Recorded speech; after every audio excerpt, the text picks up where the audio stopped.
हाय guys, अस्सलाम वालेकुम and welcome to crime stories. This is Rabia Shahid. नाज़रीन, हम देखते हैं कि बाज़ औक़ात सोशल मीडिया पर होने वाली दोस्तियाँ आपके लिए वबाल जान बन जाती हैं, क्योंकि आपको ख़याल नहीं होता कि ऑनलाइन आप किससे बात कर रहे हैं, किससे आप दोस्तियाँ बढ़ा रहे हैं। आपको समटाइम्स ये पता ही नहीं चलता कि आप किससे बात कर रहे हैं, और आपको ये आपके माइंड में बात आ भी नहीं सकती कि सोशल मीडिया पर होने वाली दोस्तियाँ आपके लिए किस हद तक ख़तरनाक साबित हो सकती हैं। और इसी हवाले से आज एक स्टोरी हम आपके साथ शेयर करेंगे। हमारे साथ स्टूडियो में मौजूद हैं समा टीवी के सीनियर रिपोर्टर जहांगीर खान साहब। अस्सलाम वालेकुम, welcome to the show. Jahangir साहब, क्या स्टोरी है ये? सोशल मीडिया पर क्या वारदात कह लें इसको चल रहा है, कत्ल हुआ है एक लड़का, क्या स्टोरी है? बिस्मिल्लाहिर्रहमानिर्रहीम। सबसे पहले इस केस के हवाले से मैं ये बताना ज़रूरी समझता हूँ कि ये कोई ऐसा इंसिडेंट या वाक़या नहीं है कि सडनली एक लड़के की सोशल मीडिया पर एक लड़की से दोस्ती हुई और वो मिलने के लिए उसको चला गया और वहाँ पर जाकर उसको कत्ल कर दिया गया। इस वाक़े में तकरीबन 1.5 से 2 साल जो है लगे हैं एक लड़के और लड़की की सोशल मीडिया पर दोस्ती 1.5 साल होने में, इस्टेब्लिश होने में और ताल्लुक़ बनने में। 27 साल का ज़ीशान है जो कि इचरा का रिहायशी था और एक private car sale and purchase company में काम करता था, जॉब करता था। लड़का जो है वो इचरा के इलाके से मिसिंग हुआ, लापता हुआ, तो उसके अगवा का मुकदमा उसके भाई की मुद्दत में इचरा पुलिस स्टेशन में दर्ज करवाया गया। अच्छा, उसके घर वालों का ये कहना है कि ये लड़का जो है, इसकी दोस्ती एक लड़की के साथ थी जो कि गुजरात की रहने वाली है, और लड़की के साथ ये दोस्ती सोशल मीडिया पर हुई थी, जिसके बाद ये दोनों एक दूसरे से शादी करना चाहते थे। लड़का जो है वो ऑलरेडी मैरिड था और लड़की डाइवोर्स थी। अच्छा। दोनों की शादी की ख्वाहिश थी और अक्सर इनके दरमियान जो है वो मुलाकातें भी होती रहीं। फिर अचानक से लड़की का जो मामू है इरफान, उसकी एंट्री हुई और इरफान जो है उसका भी ताल्लुक़ या दोस्ती इसी लड़के ज़ीशान के साथ हो गई। जो इरफान है उसने कुछ गाड़ियाँ भी ख़रीदी, फ़रोख्त की ज़ीशान के थ्रू। उसके बाद ज़ीशान जो है वो अचानक से लापता हो गया, पता नहीं चला कि कहाँ गया। मुकदमा जो है वो नामालूम अफराद के खिलाफ दर्ज करवाया गया था और लड़के के घर वालों को ये शुबा था कि शायद इसको गुजरात बुलाकर वहाँ पर अगवा कर लिया गया है, क्योंकि उसकी मोबाइल की लोकेशंस गुजरात की आती रही हैं और कुछ उसने अपने किसी दोस्त से भी शायद जिक्र किया था कि वो गुजरात जा रहा है। उसकी जो CCTV फुटेज चेक की गई तो वो भी एक बस टर्मिनल की आई जहाँ से वो गुजरात के लिए बस में सवार हुआ। लेकिन इस केस में एक बड़ा ट्विस्ट उस वक्त आया जब मुकदमा दर्ज होने के बाद तफ्तीश चलती रही है, लेकिन ज़ीशान का जो मोबाइल फ़ोन है और उसका वॉलेट है, उसके जो एयरबड्स हैं, वो एक शॉपिंग बैग में बंद पड़े हुए लाहौर लोअर माल के इलाके में सिविल सेक्रेटरीट के पास से मिल गए। अब इसमें जो घर वाले हैं उनको परेशानी का सामना इसलिए करना पड़ा कि लोकेशंस जो हैं वो गुजरात की आ रही हैं। क्लोज सर्किट फुटेज में भी ज़ीशान जो है उसको गुजरात जाते देखा गया बस में सवार होकर। तो उसका मोबाइल फ़ोन और पर्स यहाँ पर कैसे आया? हाँ। और पर्स जो है वो एक नामालूम या अजनबी शख्स को मिला और उसने फ़ोन करके या उससे रब्ता करके बताया कि ये पर्स और वॉलेट जो है मुझे ज़ीशान का यहाँ से मिला, और जो कि उसके घर वालों ने रिसीव किया। उस पर्स के साथ एक गोली का खौल, एक एम्प्टी बुलेट एम्प्टी जो है वो शॉपिंग बैग में डालकर रखी गई ताकि ये बावर करवाया जा सके कि ज़ीशान को किसी ने कत्ल कर दिया है। अच्छा, मुख्तलिफ पहलुओं पर पुलिस की तफ्तीश चलती रही और लड़के के घर वालों ने भी पुलिस को दौरान तफ्तीश ये बता दिया कि इसकी एक लड़की के साथ दोस्ती थी और ये उसके साथ शादी करना चाहता था।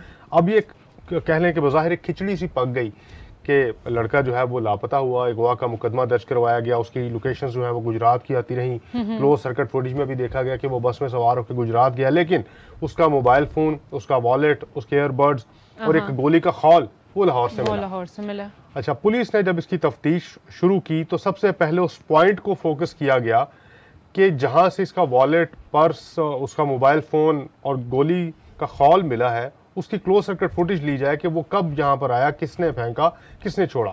तो उन्होंने देखा कि एक गाड़ी जो है वो आई है और गाड़ी में अंदर बैठे शख्स ने ये बाहर सब कुछ फेंक दिया और वहाँ से चला गया।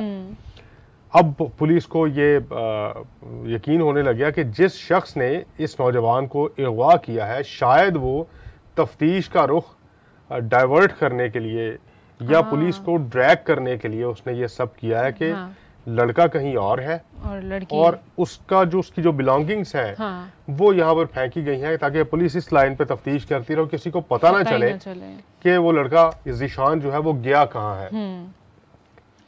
अच्छा, मीनवाइल जो है वो गुजरात पुलिस को किसी फार्मर ने, किसी किसान ने इत्तला दी कि उसके खेतों में एक नामालूम शख्स की डेड बॉडी पड़ी हुई है।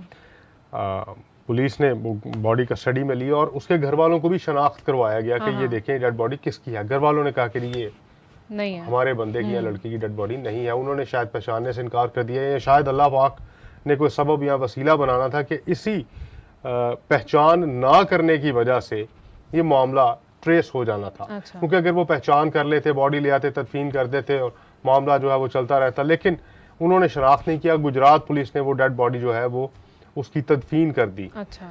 और इसी चीज़ का फ़ायदा जो है वो टेम्परेरी आर्जी तौर पे ज़ीशान को कत्ल करने वाले शख्स ने हासिल किया। उसको लगा कि अब मामला क्लोज हो चुका है और वो जो है अब मंजर आम पर आ सकता है। अच्छा, तफ्तीश चलती रही और पुलिस को अल्टीमेटली ये पता लग गया कि ज़ीशान को उस लड़की जिसको वो पसंद करता था, जिससे शादी करना चाहता था, उसके मामू ने कॉल करके गुजरात बुलाया, क्योंकि इन दोनों के दरमियान भी दोस्ती हो चुकी थी। और गुजरात बुला के उसने इस लड़के से बात की है और उसे कहा है कि वो इस शादी से इनकार करें या पीछे हट मामू की भी दोस्ती थी ज़ीशान से, ज़ीशान के साथ दोस्ती बन चुकी थी। गाड़ी उसने खरीदी, उसके साथ ताल्लुक बनाया पहले, और फिर उसको ये कहा कि तुम इस लड़की के साथ शादी करने से पीछे हट जाओ, विथड्रॉ कर लो, तुम इसके साथ शादी मत करो। अच्छा। अब शादी क्यों ना करे ये वजह अभी तक सामने नहीं आई, लेकिन लड़की के मामू ने ज़ीशान को ये कहा कि तुम अब इस लड़की के साथ शादी ना करो, अपना फैसला वापस ले लो, पीछे हट जाओ। कि लड़की भी शादी करने की ख्वाहिश रखती थी। अच्छा। तो पुलिस का ये कहना है कि उस पीछे हटने से इनकार पर या शादी का जो फैसला किया है वो वापस लेने से इनकार पर जो है उसने ज़ीशान को कत्ल किया। और उसके मामू ने, लड़की के मामू ने ज़ीशान की बॉडी जो है वो डिस्पोज करने की कोशिश की कि खेतों में फेंक दी कि यहाँ पर जानवर जो है इसको ख़राब कर देंगे तो शायद आइडेंटिफाई नहीं हो सकेगा। और वारदात करने के बाद जो मुलजिम है इरफान, वो आज़रबाईजान चला गया, बाकू। अच्छा। ताकि कुछ दिन के लिए रूपोश हो जाए और इसी दौरान जब मामला थोड़ा सा सर्द खाने में चला जाए या बैठ जाए तो उस वक्त वो वापस आ जाए। पुलिस ने उसके मामू के फरार हो जाने के बाद उस लड़की को कस्टडी में ले लिया। लड़की से तफ्तीश की तो लड़की ने बताया कि बिल्कुल वो उसे शादी करना चाहती थी। लड़की को पहले डिवोर्स हो चुकी है, लड़का ऑलरेडी मैरिड था, लड़के की फैमिली को भी पता था कि वो इस लड़की से शादी करना चाहता है, दोनों एक दूसरे को पसंद करते हैं, सोशल मीडिया पे दोस्ती हुई है। तो उसको गुजरात भी बुलाया गया, ये भी उस लड़की ने बताया। तो यहाँ तक तो केस सॉर्ट आउट कर लिया गया कि लड़की के मामू ने लड़के को कत्ल कर दिया और खुद फरार हो गया। लड़की पुलिस कस्टडी में रही और उसको फिर जुडिशल कर दिया गया, जेल भिजवा दिया गया। मुलजिम को जब ये लगा कि केस जो है वो अब ठंडा हो चुका है, मामला ज़्यादा डिस्कस नहीं होगा, बॉडी जो है वो पुलिस ने अमानतन तदफीन कर दी, गुजरात पुलिस ने, घर वालों ने आइडेंटिफाई नहीं किया, तो वो वापस जो है उसने आने का फैसला किया। और ये टिप पुलिस को मिल गई कि बाहर आज़रबाईजान फरार होने वाला ये शख्स इरफान जो है अब वापस जो है वो सियालकोट एयरपोर्ट पर लैंड करेगा। तो सियालकोट एयरपोर्ट से पुलिस ने, लाहौर पुलिस ने फिर मुलजिम इरफान को हिरासत में लिया और वहां से उसको गिरफ्तार कर लिया गया। अब इस केस में 2 लोग जो है वो गिरफ्तार हो चुके हैं, एक लड़की और एक लड़की का मामू।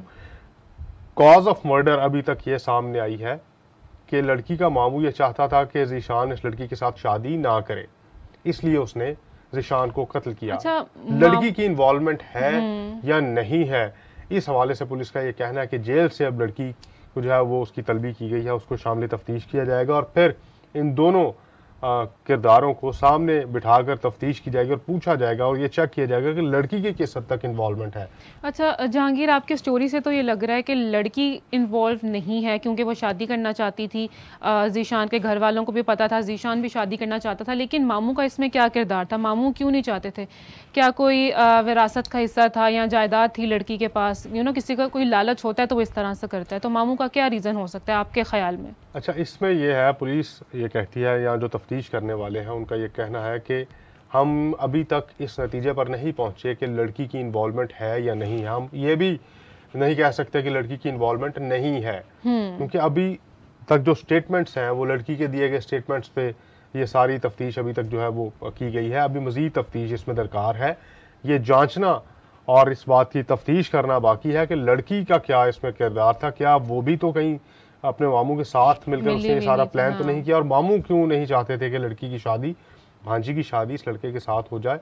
उसके ऊपर भी अभी पुलिस का ये कहना है कि बहुत से सवालात ऐसे हैं जिनके जवाब आना भी बाकी हैं। क्योंकि पहले भी इस लड़की के 2 दफ़ा कोई पुलिस बताती है कि रिश्ता आया या शादी होने की कोई बात चली थी, तो उस वक्त भी एक ऐसी हर्डल जो है वो क्रिएट की गई थी, फिर लड़की की शादी नहीं हो सकी थी।